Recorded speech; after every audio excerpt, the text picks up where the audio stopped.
everybody doing? This Jake here with Tim Full Cap of the Black Room Media Show. Got a new guest on the episode today. Going to be introducing here in a little bit. But, just so everybody knows, we're going to try to be here weekly, give you at least a 30-minute episode every week, once a week, if possible. So here's another good episode. I'm going to go ahead and bring on my co-host, 214 ATM.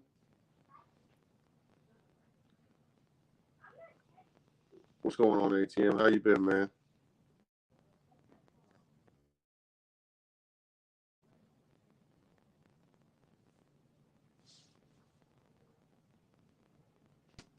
All right, there we go. Working on this here.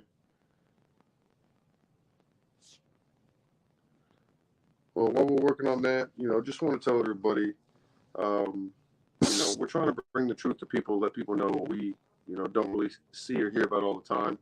So, when you get the chance, do some research. Not everything we're saying is for everybody, but, some of this may be for you. What's going on, ATM? How you been, man? I've been blessed, man. Just continue to elevate, keep moving forward, and not complain and stay on a positive note. And like you said, man, I've been listening in the background. You definitely right. The 30-minute segments is about to start booming. They're about to really take off, man. I'm really excited for this. Oh, yeah. Hopefully this little change in format will, help get things going a little bit better. Keep us going a little more smooth.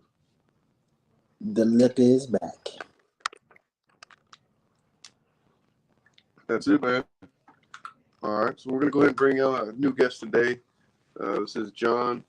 John has a lot of knowledge. John knows a lot of things that the everyday man doesn't know but should know. These are some important things, ways to realistically, physically, legally get your life back from the government. John can explain some of these things to you a little bit better than I can.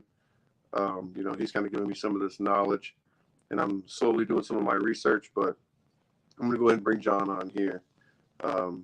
He's going to be able to introduce himself and tell you guys a little bit more about, what I kind of briefed y'all on. What's going on, John? How you been? Hey, doing well, my friend. Good to see you. And good to see you, ATM. Boss, how you doing? Doing well, doing well. Yes, sir. You want me to just go ahead and start talking? Yeah, John. So one of the things I was wondering about, some of the things that we've kind of spoken about were, the ways of getting your life back.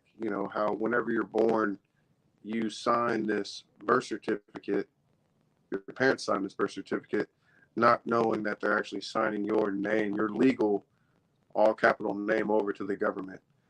And that's kind of one of the things I wanted you to, tell ATM a little bit about, tell the audience a little bit about, because like I said, when you told me about these things and Anna Von Reitz, and I started listening to the things she was saying, it really opened my mind a little bit more to some of these conspiracy theories that aren't so theory, aren't so theory, but are fact. Exactly. Well, the way it first really sunk into my concept. Now, a little bit of my background, just quickly. I grew up in a religious home, but ended up studying under a Levite, the gospel of Jesus Christ. Can you believe that? And in doing so, we learned the Torah, or the Old Testament, in conjunction with the New. So I became a teacher in our little group, and then after that, the rabbi came back. He went to Israel, came back, and I turned it back over to him. But a few years later, I really dug deep into the scripture, not from a religious point of view, but from a spiritual point of view. And I was introduced to the whole concept that what we're understanding from this book may not really be what the book is about. And I was listening to a program of a man who was talking about finding, he said, there's got to be a key to language in the Bible. Well, dude, the key, yeah, there's a key. There's the keys to David, keys to the kingdom. There's, the Jews know all the things about these keys. So I started doing my own research, and I ran into, I did a gematria on the word key. And the gematria, the word for key is mafteach. Mafteach. And it comes from the word patach, which means the door. So you have patach, the door, and mafteach, the key for the door. Anyhow, the gematria for key is 528. So, dude, this was in the beginning days of AOL, and so I'm typing in gematria for 528, and on one side of the screen pops up all the Jewish gematria and all the meanings of the words and how they have a numerical value. And on the right side, I see this thing pop up, and it says solfeggio frequency 528. And I said, whoa, what the heck is that? So I popped onto it. From there, and if you're not familiar, the solfeggio frequencies, the first 6 solfeggio frequencies are connected to the first 6 days of creation. And a solfeggio frequency is this. It's energy. And so in the beginning was the frequency, and the frequency was with God, and the frequency was God, and all things were made by this frequency, and without this frequency was not anything made that was made. So a whole new world of the Bible opens up. Now, I haven't forgotten your question, so I'm getting to that. In the process, I found a gentleman by the name of Romley Stewart from Australia. And he's teaching about government and about the Bible. And Romley says, he takes you to the book of Genesis. And he said, you want to know about what's happening out here? He says, you have 2 choices. You could be in one jurisdiction or in another jurisdiction. You can be in the tree of the knowledge of good and evil, whatever that means, or the tree of life, whatever that means. He says, but it's your choice. And so he breaks down government to being in one of these 2 jurisdictions. Now, these 2 jurisdictions run parallel together through this construct that we call society and humanity. It is also paralleled in the scripture by the 2 priesthoods, the Levitical priesthood, which is an outward priesthood. And what do? They collect stuff from the masses outside and bring it inside. And then there is the Cohen, the high priests, and they work inside the temple. So they show two systems, and the Levites can't go inside and work, and the Cohen don't do any work outside. So you have 2 jurisdictions. One is hidden, one is visible. Well, that's what we have today. You have the tree of the knowledge of good and evil. And what does that represent? Good and evil. There's a battle. There's constantly a battle that is going on. And it's a battle for what? Set up in our government, it's for your soul and for your money and for your time and your effort. And then there is the tree of life, or the inward experience, where in nature, that tree, that garden produces everything you need for sustenance. So let me ask you a question. Can you go out into the public fairway and plant an apple tree? Oh, not at No, all. you cannot. They will cut it down, because you can't give people free food, not in their system. And that's the important point, not in their system. But these 2 systems are running parallel. So eventually I started asking the questions. How do you get out of this system? I need to find something to get out of this system. And I ran across, before I got to Anna von Reitz, I ran across a group of men that were studying the law. And they set up the Lighthouse Law Club, where they had the information about law and about the different jurisdictions and how they operated. And so I joined them and got started with that, and then ran into Anna von Reitz. Now, I can't tell you exactly where I ran into her, but I found her. And she explains the two jurisdictions that we're living in. And to get back to how we get into the wrong jurisdiction, to the knowledge of good and evil in the battle, it starts with the corruption of the Catholic Church. The Catholic Church. Hold on. You said the corruption of the Catholic Church. So you saying the Catholic Church was corrupt? Oh, you got to remember the history. Rome, the empire was Rome, right? Mm-hmm. Yeah. And then all of a sudden, the Roman Empire ended, and what popped up? The Catholic Church. So did Rome die? No. They morphed into something that they thought would be even better, which was a religious mythology. The mythology that has been, look, there's only one religion, if you want to put it that way. And that is, there's only one story. And that story is the story that was written in the stars. Every single religion gets their stories from the patterns, the story patterns in the sky. Now, our book, the Bible, that's the one I use. People use the Quran; they have the same thing in theirs, and the Jews have the same thing in theirs.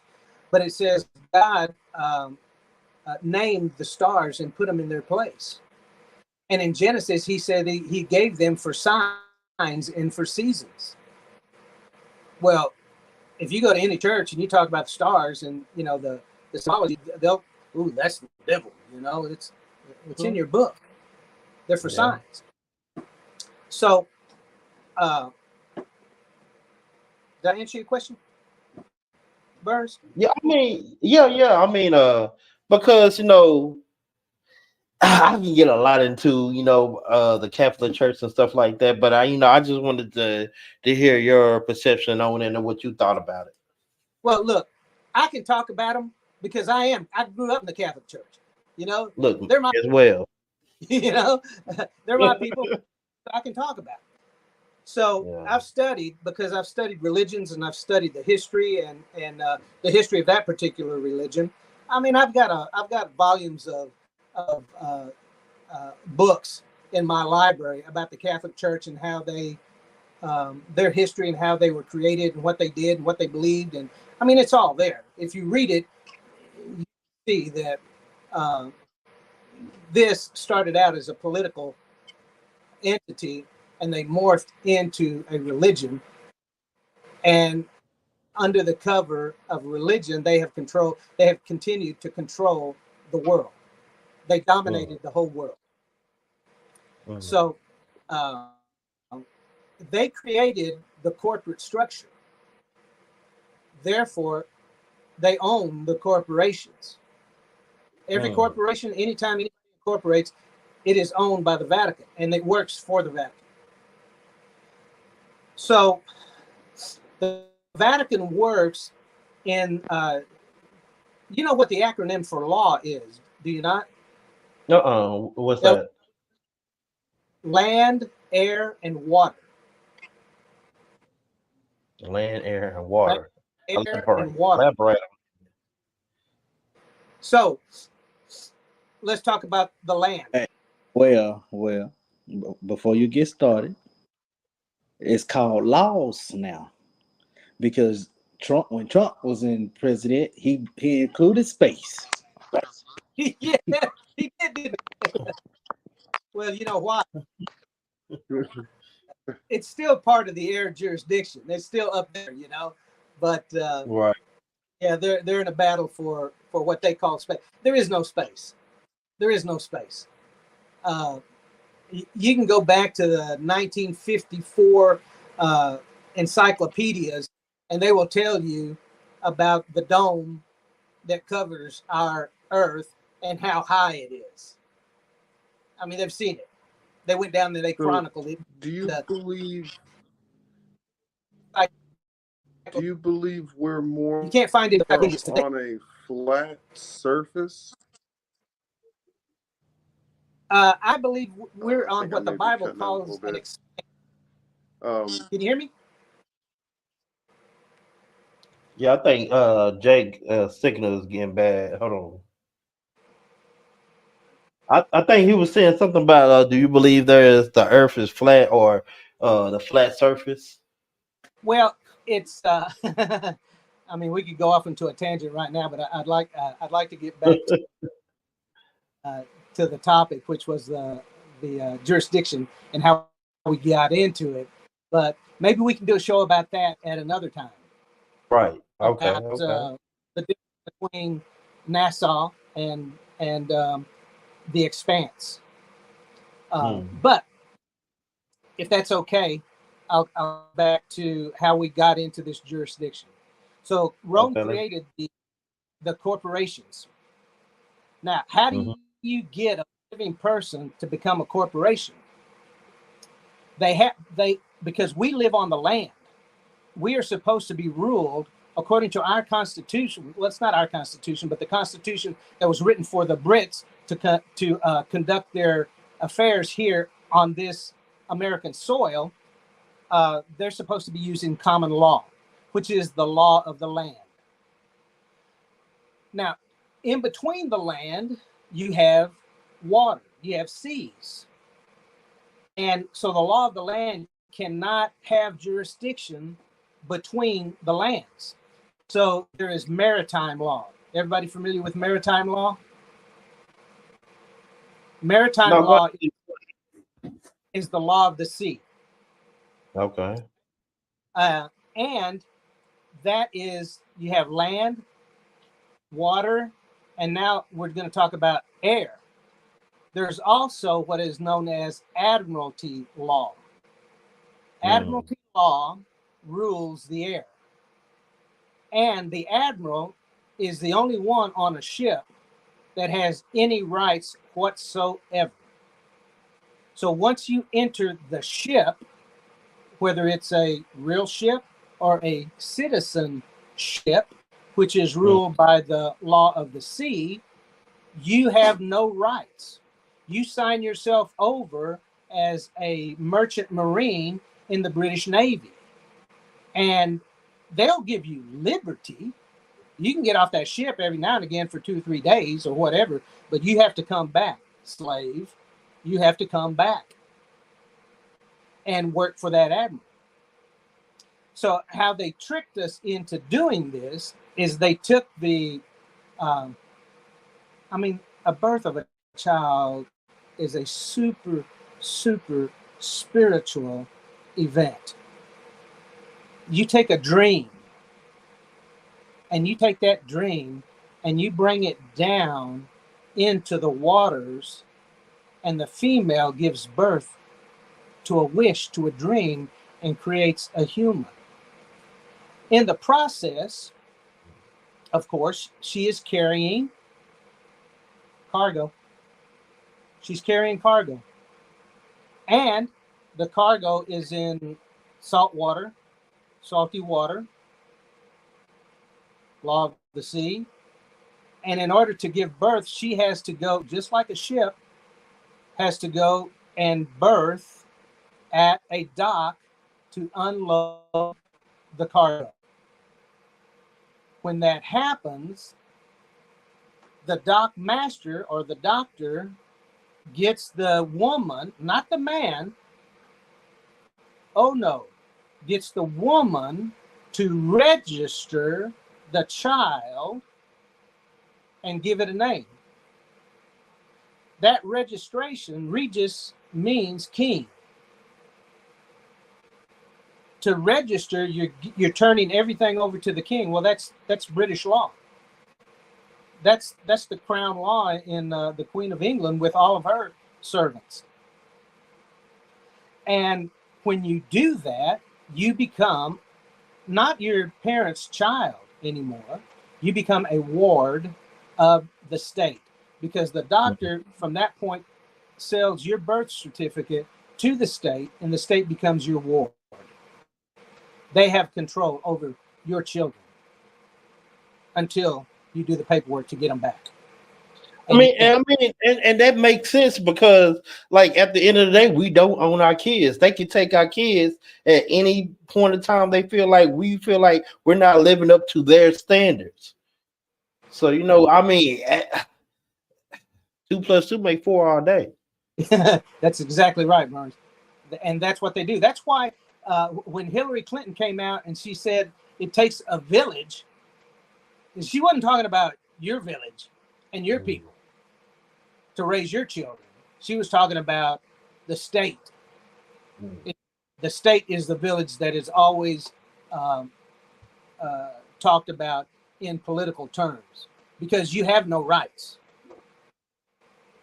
And most people don't realize that. So when Romley Stewart started talking about the jurisdictions and how we got into them and how we can get out, in turn, I started doing research, found the Lighthouse Law Club, found Anna Von Reitz. And Anna Von Reitz has figured out the system.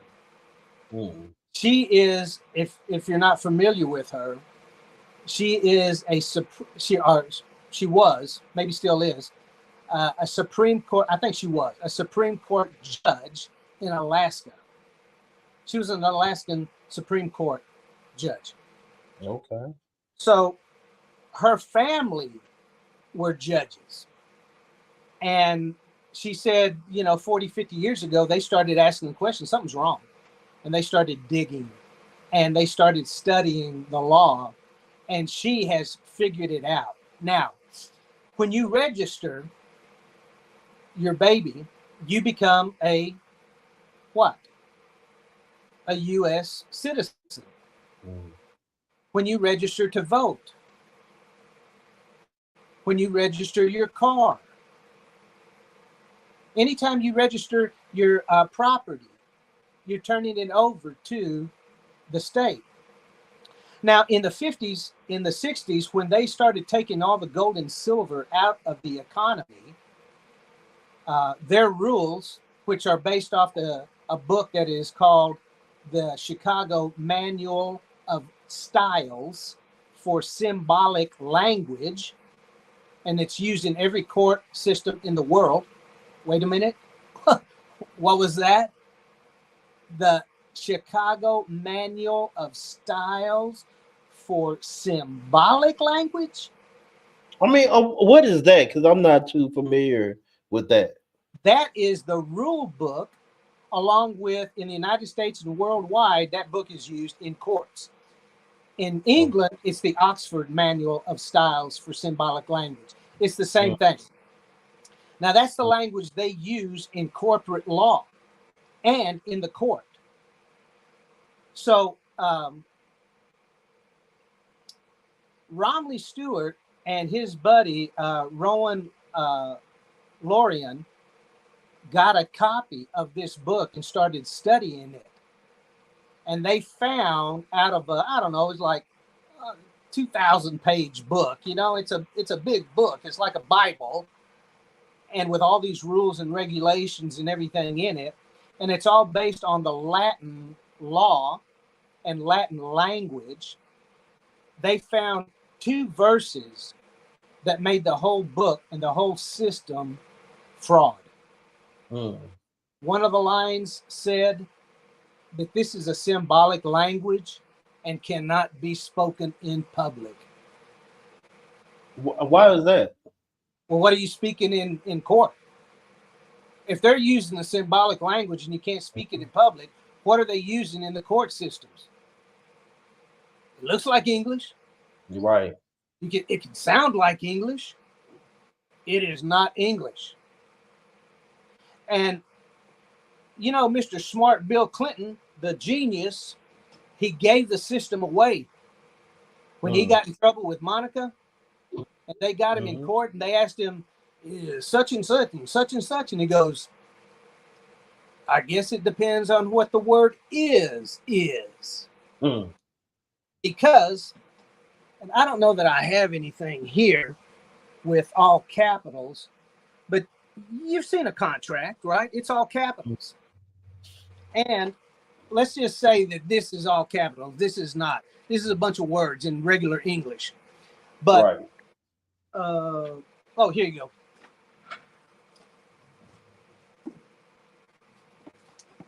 Can y'all see this? Anything else has to do with corporate law. This is corporation. If it's regular English with a capital and small letters, that's regular English. But this is the language used in the court systems. Capital letter. Yeah, but this is a symbolic language. It cannot be spoken. The second thing is, if this is a page, a contract with all these capital letters running all over it, and their charges against you, right? And the judge always asks you, do you understand the charges against you? And what do most people say? Well, yes, Your Honor, I understand them, but I don't agree with them. Well, it doesn't matter. You've already said you would stand under her judgment by your understanding. You overstand and understand and understand. Well, you're in her jurisdiction now. That's a key word for her or him. But the other thing with the corporate contract is this word right here, if it doesn't have a hyphen in between, like Latin, this word has no connection to this word. Right. So this word stands alone on the page. So you can take a whole page filled with all these words, and they're individual words that have no meaning except for that one word combination right there. It's not connected to this or any of the other ones. Fraud. They get you to believe it's English. It's not English. In there, they talk about it's dog Latin, and it is a Latin language that is used for infants to teach infants. And so that's what they think of us. And rightfully so, because we don't know their rules. We don't care. We're just here, trying to make our $150 a week and watch our TV and our football games, Right. So now that they have tricked you into the system, you don't know the language. They take advantage of you. Everything they do is based on policy. So they have the men who enforce their policy. They're called policy men, policemen. They're not peacemakers or peacekeepers. They're policy men. And their automobiles look like they're judges. They're all black and white. The judge wears his little black and white minister outfit, and it's religious. It's a religious system. It's Rome, so of course it's a religious system. And look, you got to go to court, you got to go to church, and you have to confess, and then you have to pay penance, and they make you pay. That's great. I never thought about it like that. That's crazy. I ain't never thought about it like that. Yeah, so you are, because you have registered them, you have turned over with your birth certificate. My birth certificate, I don't have it today, but I did have it. It was literally a bond. It was a bond. It was a piece of paper this big, like legal size or bigger than legal size. And it had the scrolls on the outside, and it had lettering on the back and on the front, and it was a literal bond. that thing is bought and sold on the stock exchange, and they're buying our energy. And just like the Matrix, we're a battery. They're buying our energy and using our energy, and they're buying and selling it on the stock exchange. Well, when the Pope created that birth certificate, because before you wrote your family Bible or your family whatever book you had for your family, that's where you chronicled your children and your grandparents, and you kept that family Bible and you passed it on. Mm-hmm.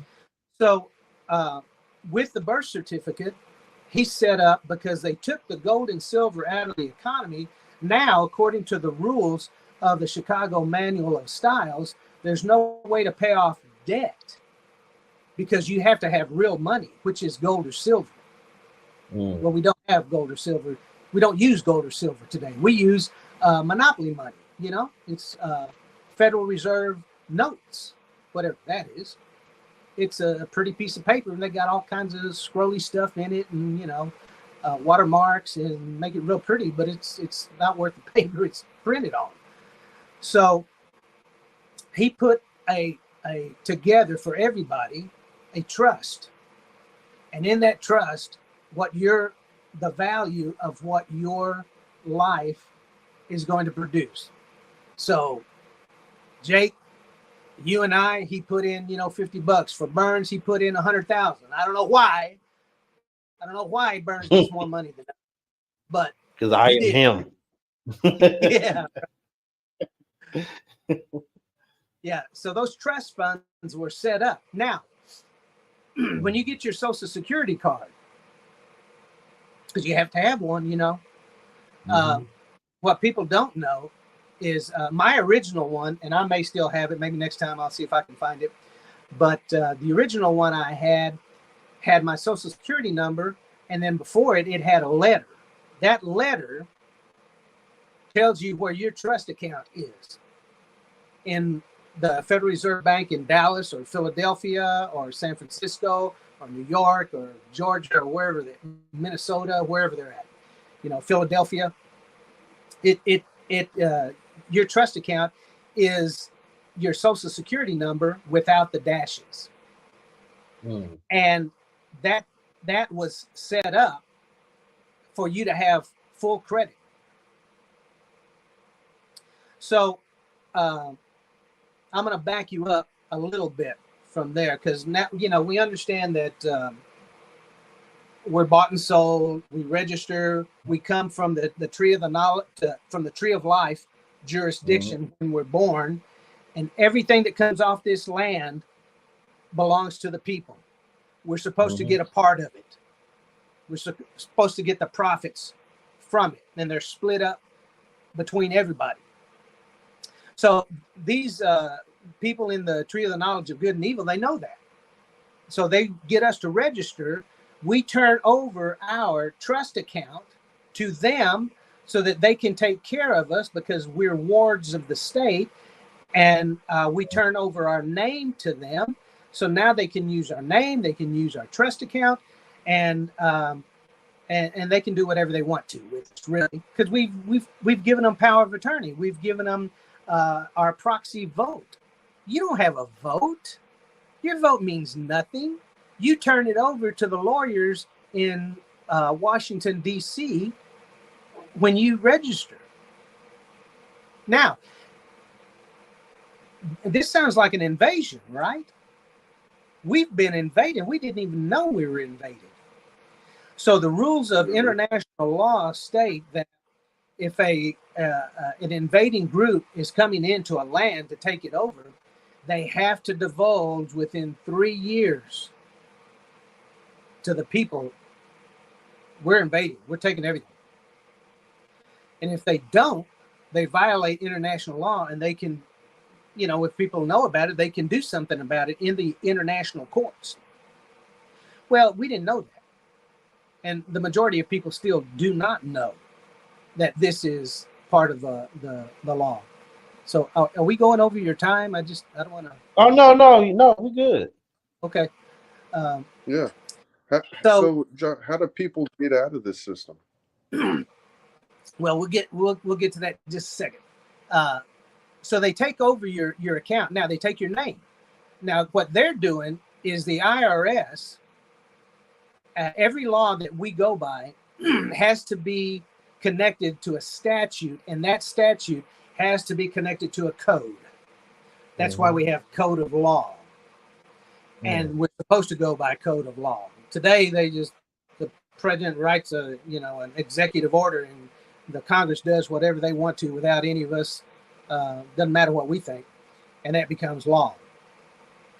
And so the IRS statute is connected to a code for the alcohol, tobacco, and firearms. Well, I need a AK-57 from somebody, or AK-42, or whatever they are. So one of you two guys, because y'all are paying income tax and you have a corporation that is either selling alcohol, tobacco, or firearms. I need to buy a gun.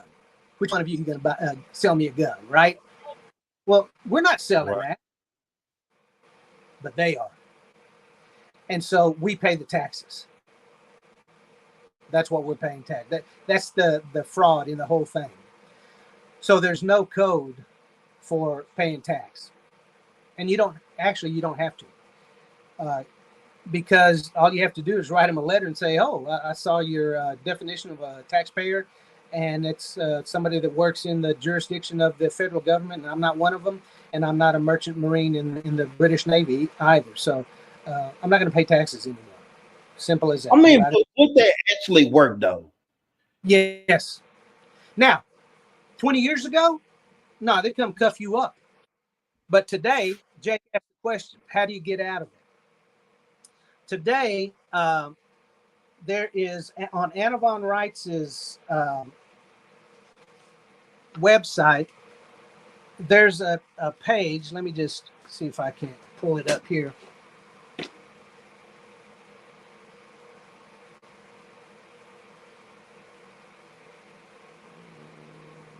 Because I'm really wondering, like, I could tell the government, look, I'm not paying taxes this year because, we're not doing that. I don't know if you can see this. Is that too much glare? Let me see what I'm looking at. I think it's right over here. It's the 1776 Declaration. Mm-hmm. Can you see that? Yep. 1776 Declaration of, I can't read that. Notification for America. This is a one-page document that is written in the Constitution. This goes back to 1776. I'm sorry, it's a Declaration of Naturalization for Americans. It's a recording secretaries. So in this page, what you have to do is you've got to fill this out, and then you've got to do a two witness testimony to declare your political status, which is you want to be an American, because you don't want to be on a citizenship, because that puts you in international waters where our government resides.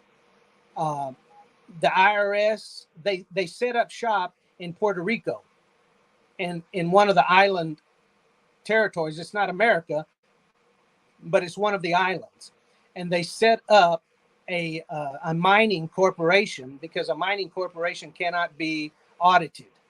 That's why the IRS has never been able to be audited. Now, they gave up 1 year or 2 years at one point, said, it would be the good guys, but they don't have to be audited.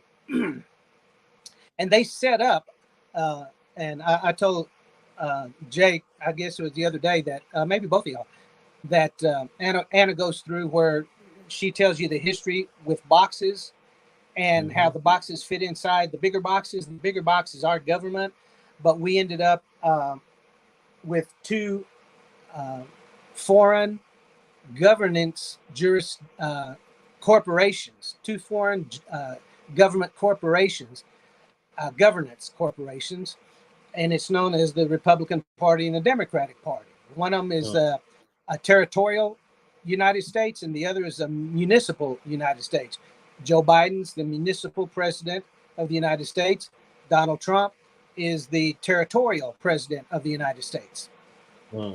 So those two jurisdictions in our government have always run parallel. But when one became the president, usually both groups said, okay, you can become the president of both of them.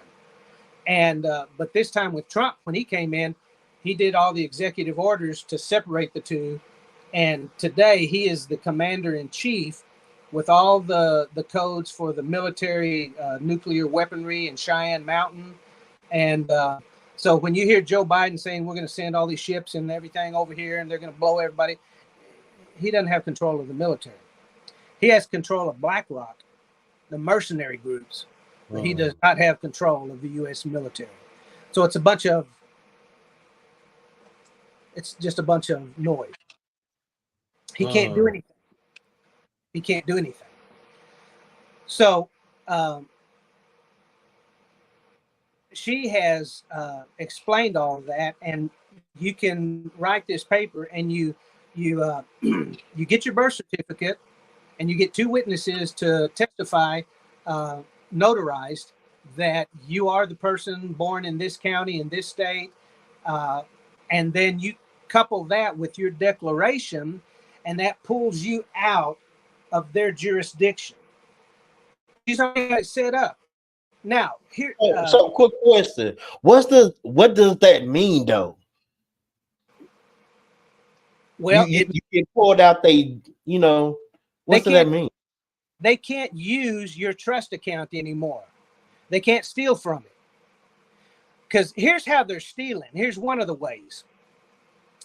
When you sign a document for a contract, and well, you've seen how the contracts are. I wish I had a blackboard. On the bottom, they say, can you see? Sign at the X. This is a contract. Sign here. Well, wait a minute. First of all, according to all law of the sea, what is an X? That's a mark. And a mark is a signature. Remember the pirates? Can you sign? And they go, no, what's your mark? X. That's a signature. So what they do is they come over and say, okay, once you sign here, sign the X. So what you're actually doing is you are co-signing for them, but you don't know that. A cop pulls you over and he says, you did this and that and the other, and here's your ticket, and he says, sign here. Well, he has to sign it first. So someplace else he writes John Police. He writes there, and then he says, now put your signature here. So in actuality, this is a corporate contract, and you're co-signing for him, but you don't know that. So you can get this at home, this your ticket, and you can go, you know what, I don't want to pay this.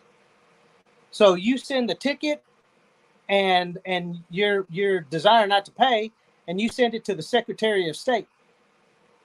The Secretary of State then sends this to the Attorney General, and the Attorney General then sends it to the policeman to pay for it.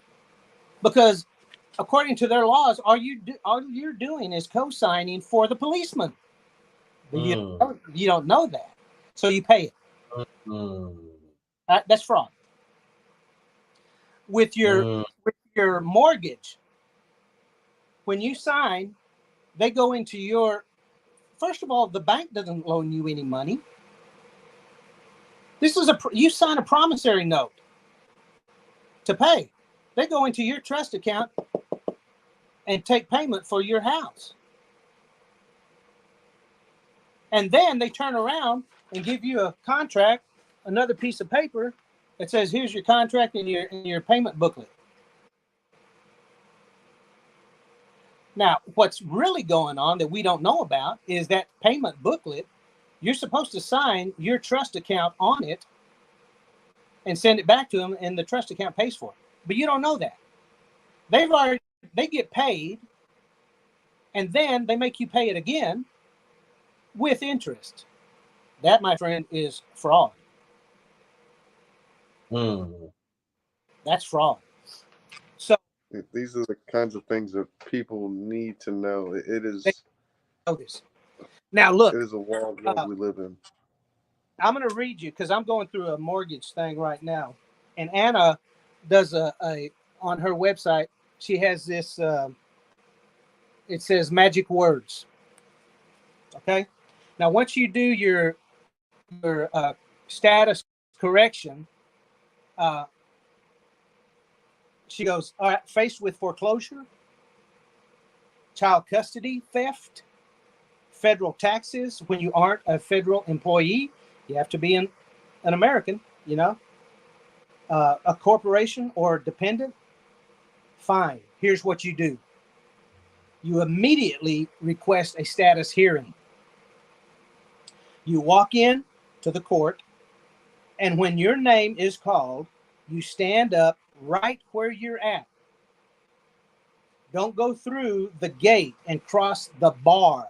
What did I tell you about bar? British Accreditation Registry.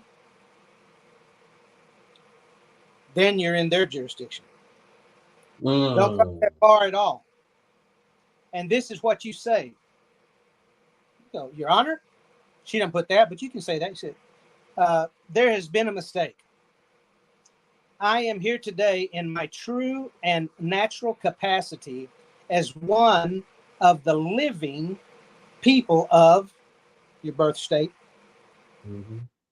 And I wish for this entire case to be dismissed with extreme prejudice and eliminated from the court record. Now, this gives the judge his hold harmless to act in your favor.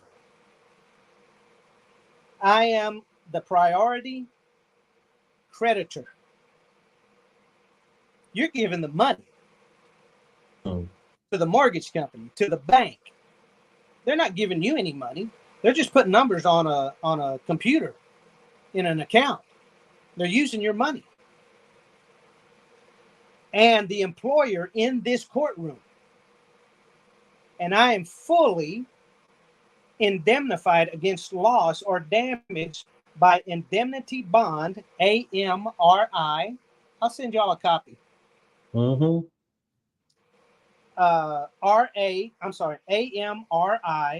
00001 RA 393 427 640 US on file at the U.S. Treasury.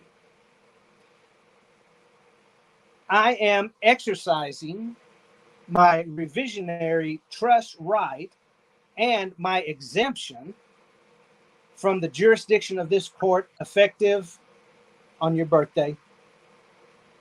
And, you know, when I was born, it was 1847. And I wish to be paid treble damages by the prosecutor for time loss and inconvenience. This is about the time. This is about as cut and dried as it gets. Chances are they will stare at you like you're a talking horse and may ask you to repeat what you just said. Repeat it. About that time, sphincters are closing.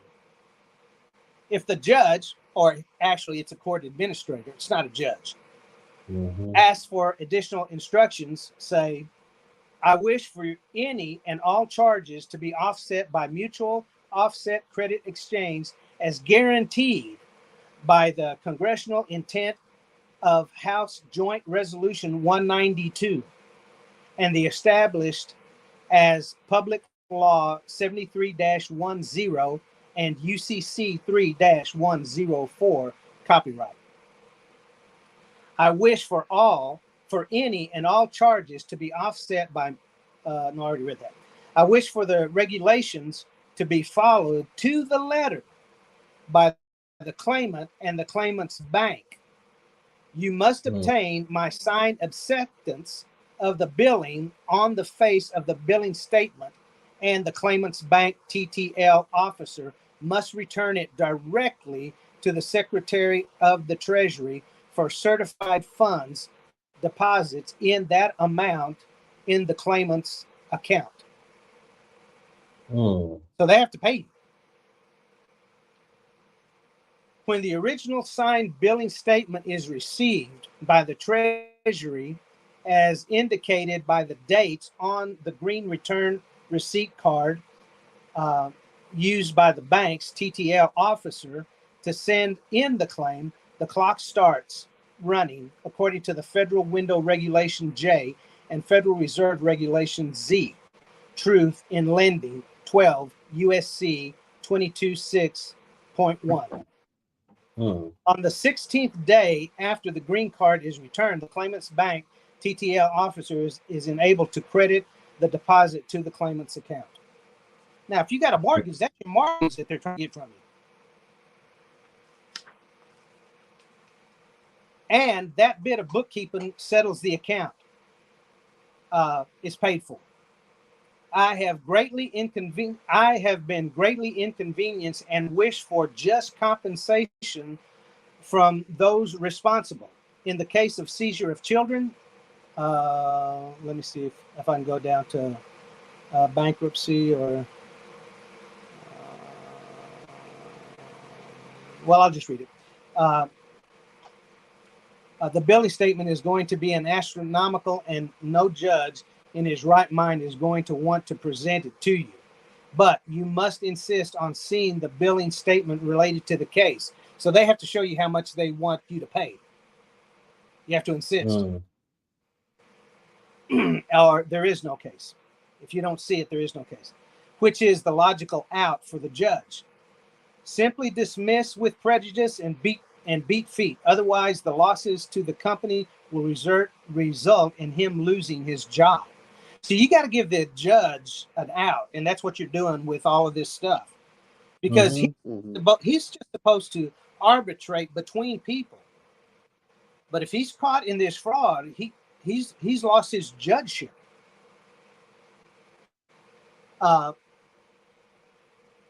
Since you are dealing with a bankruptcy on top of everything else, you will want to bring certified copies of your birth certificate and deed of reconveyance and your certificates of assumed names to the court with you. If you are in a child custody matter, you will want to bring certified copies of your baby deeds also. If the judge wobbles, wave the bailiff over and give the certified documents to him to deliver to the judge and the judge to review.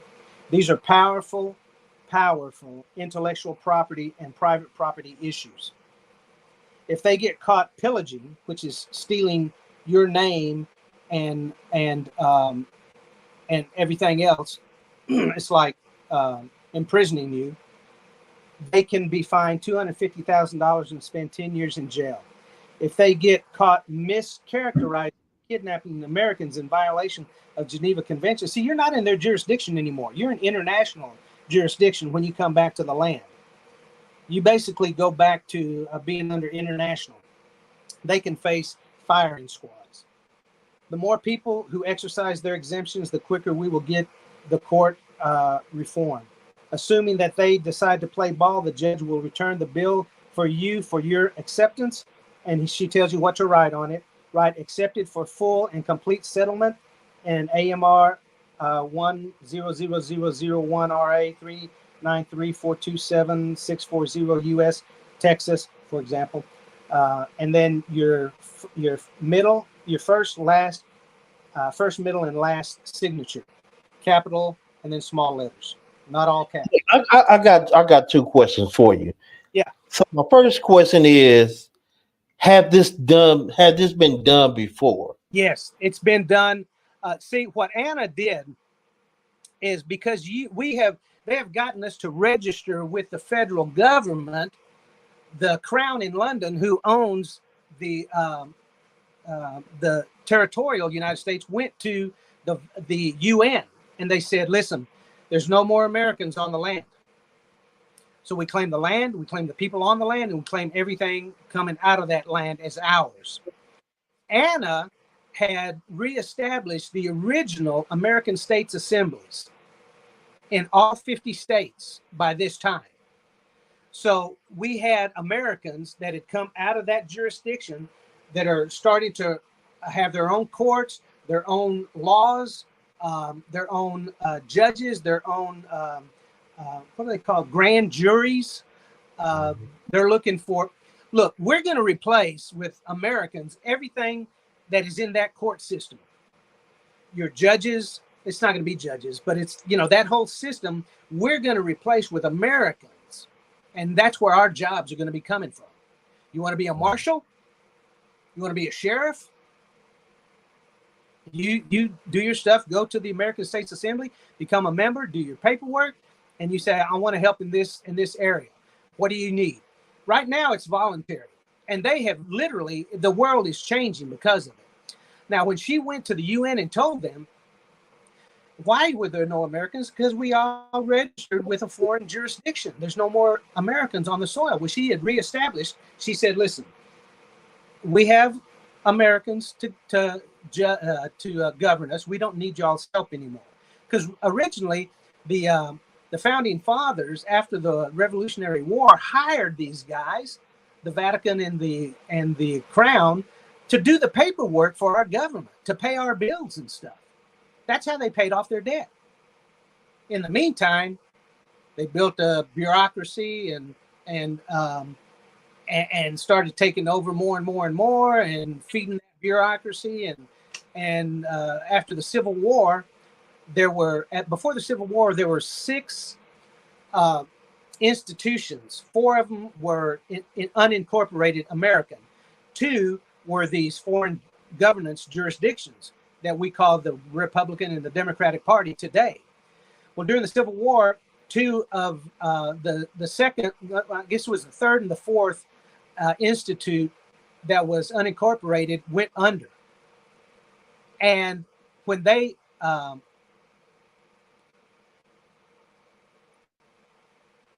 Lincoln was getting us back out of the Federal Reserve System because they'd already taken over. And it was going to reproduce American greenbacks, our own money. Up until then, we were using their money. And he instituted martial law because the Revolutionary War, not the Revolutionary, but the Civil War was not what they tell you it is. It was a war between those 2 foreign jurisdiction governance groups. It wasn't a war of the people.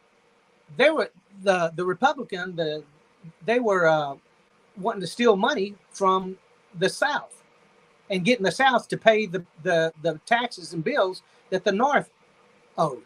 Well, they didn't want to do it. So they went to war. They wiped out 2 of the original institutes of government, unincorporated American, and then we were replaced with theirs. Now, the names of their 2 groups were exactly the same as the original 2 groups of institutes that were unincorporated before we contracted these guys out. But the difference was the foreign group was all in capital letters. So you had English, and then you had this symbolic language that's not supposed to be spoken in public. Well, so they said, hey, we're your government and come register with us. And that's how they took us over. So she told him. Now, when our government was originally set up and these foreign interests came in to do our paperwork, we set them up originally with 5 bearer bonds, each of them worth $10 million in gold. Back in 1781. You know what those things are worth today? No, how much? Billions. Billions of dollars. So, because it compound interest from, 100, 200 years ago. Right. Now, she wasn't able to get all of them back, but she got 2 of them back. 2 of them worth whatever today's market value for $10 million in gold back then, accumulated, accrued to today. And she cashed them in. I watched her do it. It's on video. It's on one of her websites. She cashed it in. She set up a banking system for Americans who are coming out of that system and coming back to the land. Mm-hmm. And she's got the banking system almost 100% ready to go. Okay, and see, and that was my last question. After you go through this process, how do you live after getting out of the system? Like, what is the process of or like what do they have to endure by getting out of the system? Well, actually, okay, Jake, we all work for these companies that work for Lowe's, right? Mm-hmm. That work with Lowe's. So the only difference that's going to happen is you're going to sign a different paperwork instead of the 1040 and the one that you use to get them to take your Social Security out. Mm-hmm. You sign one that they don't take it out. They give all that money directly to you. So you don't pay taxes anymore. Once you don't pay income tax. Now you can pay sales tax, but that's okay. But then you don't pay any property tax either. They cannot stop you on the street. A policeman cannot stop you and give you any he can't steal from you. He can't extort from you anymore. You don't have and those what those tickets are, extortion. Because like you said, you have to sign and agree with that officer. Yeah. And all you have to say is, I don't agree. He said, I'm throwing you in jail. Are you what do they call it? There's a term for when they try to kidnap you. It's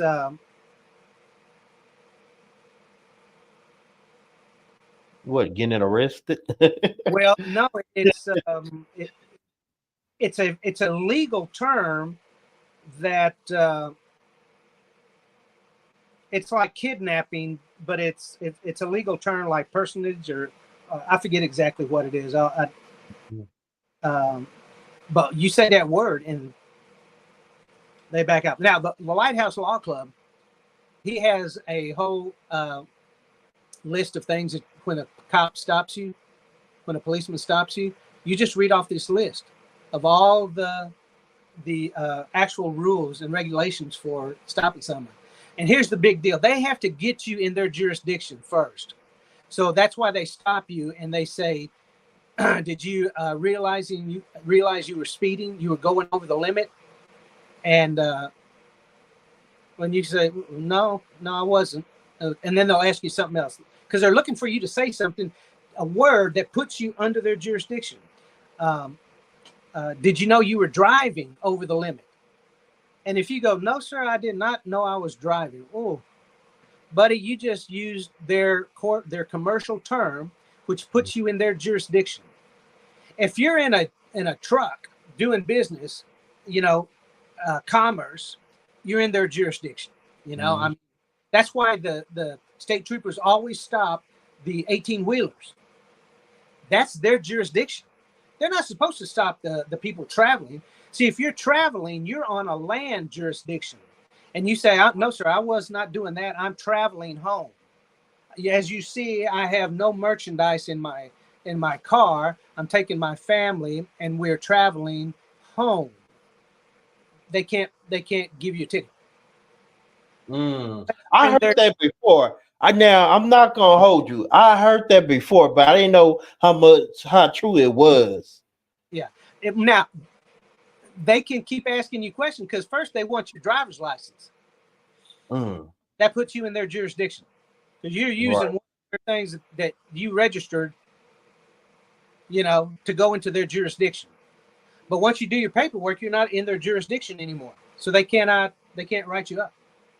Now he has already gone to the to all the states assemblies, the federal government jurisdictions. She's gone to the attorney generals. She's gone to the secretaries of state. She's written all these. She's already got the whole thing set up. You can get a plate that's an American plate. You don't have to buy their register, because when you register your car, you turn your car over to them. You don't own your car. You didn't know you didn't have to register. Right. You got your car. Right. You could have declined, but you didn't know. So Mm. you turn everything over to them. Well, Yeah, because like if they come for tax evasion and stuff like that, they come take your cars, take your possessions and stuff like that. If you're in their jurisdiction, they can. Look, Burns, if you're in their jurisdiction, they can kill you. Right. They can kill you. Right. But if you're not in their jurisdiction, it's like having diplomatic immunity. But better. It's American. It's American immunity. So all you have to do is do the paperwork. And they have it set up where instead of you got a business, instead of registering your business for an LLC over there, that's in a private jurisdiction. All the corporations are private. All right. Anytime you go into their system, you become private. But you want to set up your business in a public international jurisdiction. And that's what she has done. She's done all the groundwork. She's done everything. When she did this, when she first came out and told everybody, we got the paperwork, we know how to do it now, because it was a trial and error thing for many years. And a lot of people went to jail because they didn't understand, or they kept changing the law and they didn't keep up with it, and they got them. Well, she's done everything. And she went to our government, she went to the Pope, she went to the Vatican, she went to the UN, she went to the Crown in London, she went to our federal government, and she wrote them the Riot Act, and gave it to them, and told them this is the way this is going to be. We don't need y'all anymore. As soon as she did that, Mr. Trump came out and said, listen, this is your country, but you're going to have to take it. Now, why didn't he tell us how to take it? Right. He couldn't. He could not. Because he is the CEO of a foreign governance private corporation known as the Republican Party. And if you kept up with when Ron Paul was running for president, you know he won the presidency. Right. He won the first 4 voting. It was where was it? It was in New Hampshire and all those eastern. He won, but they stole it from him. What they did is the Republican Party, since it's a private corporation, and they can change the rules anytime they want, and they did. They changed the rules right in the middle of the election, and stole the election from Ron Paul. They can do whatever they want. I've been saying that for years. Like, they can do whatever they want to do. We can't stop them from doing whatever they want to do. But man, it's getting close to that time, man. We're gonna have to do a part 2 of this, man. Okay. When can I have you again for a part 2? We need to do this again. Yeah, we can do it next week if you'd like to. I should be available. If not, the week after. Okay. Yeah. Okay. Well, most definitely, I will keep in contact with you, because we need to run this back, because I feel like there's more information that that didn't get out, and I know there's a lot more questions, because I have people texting me questions, but we're running out of time right now. So, but next time. I will get all these questions that people have, and we'll see if we can get some Q&As. Okay, that'll be fine. And if you want, you can text me those or send me those questions, and I'll get if I can links, web links, where these people can go and do their own study and find out for themselves.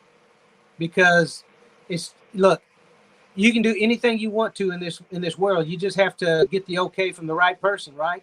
If you want to kill somebody, kill somebody. If you want to sell drugs, you can sell drugs. You got to pay the man. Right. So they have to set up an antidote and have it available for anybody who wants out. Did you see The Matrix? Mm-hmm. You remember at the very end when the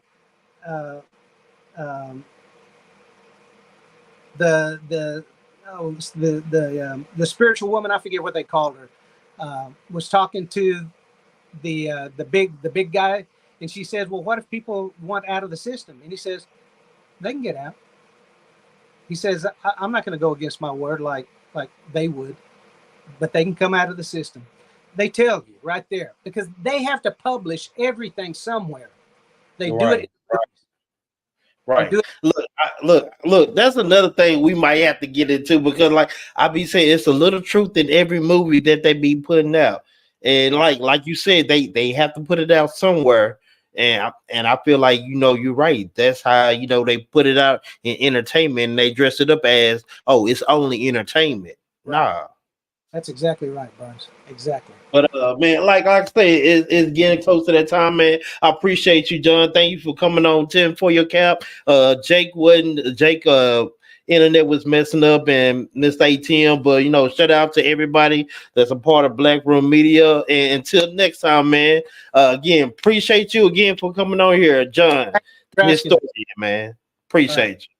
Take care. And that was John, man. John the historian, giving y'all that we can take our identity back. We don't have to be suppressed to their system, and they stealing from us. They taking our money. And the crazy thing about it is what I learned today also about the bar, about you stepping in across that bar and you going to this, man, that is crazy. So, man, I learned a lot today, and next time there's gonna be a part 2, man. We're gonna remix it and bring it back. Until next time, y'all already know what it is. It's TK the Poet. You already know it, so you ain't gotta quote it. And if I spoke it, you already know what that means. Yeah, I wrote it. Black Room Media. We out. 10-4.